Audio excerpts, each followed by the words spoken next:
Let's do a walk around here of this 2014 BMW 328D diesel.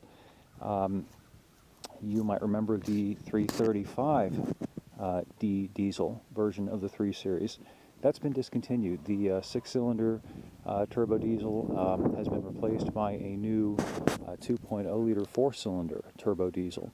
And the downside is that the power is down from 265 horsepower to 180 horsepower. The upside is that the gas mileage is now up to 45 on the highway and 32 in the city, which is absolutely exceptional and significantly better than the old 335D.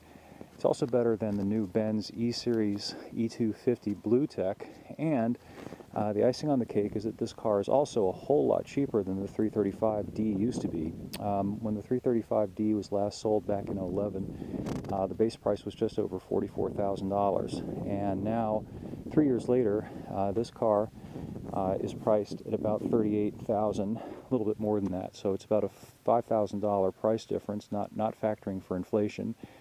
Which is significant, and the Benz E250 starts around $51,000. So again, you might have seen the review that I did about 2 weeks ago about the 320i, which has the gas engine, the smaller or the less powerful version of the 2.0-liter gas engine. That's also kind of oriented towards a more economical kind of BMW, and the same thing's true here of this new diesel. Much more economical both to drive and to buy.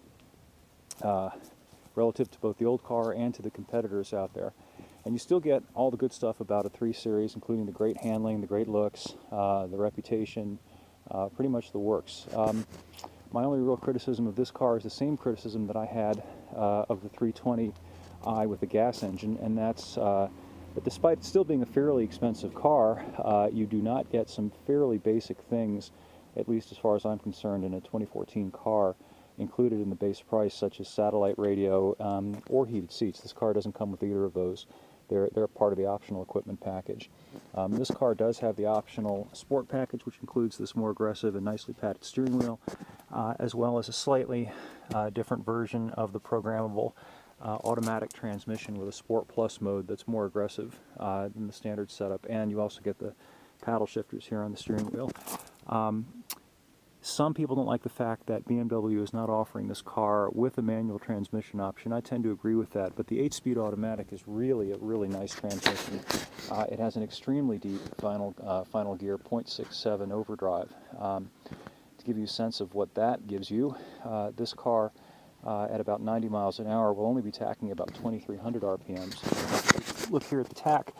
Interestingly, even though this is a diesel, the red line is about 5,500 RPM, and people who remember older diesels will recall that diesel engines usually started running out of breath around 4,000 or 4,500 RPM in the past, and that 5,500 RPM was a very good RPM for a gas performance engine. So this thing has got good grunt down low and on the mid-range, 180 foot-pounds of torque at about at about 1,200 RPMs. And fairly decent high RPM power too. It's not as quick as the old 335D. It takes about 7 seconds to get to 60. The 335D did it in under 6. So you have to think a little bit ahead when you want to pass somebody, and you need a little bit more room to do it. But it's by no means slow. Nice looking interior. You can see the materials and workmanship are all up to snuff. Let's take a look at the engine, if we can do it. The car is going to yell at me though, probably. Lots of electronics in these cars. You may have heard that in order to check the oil on these things, you have to check the computer.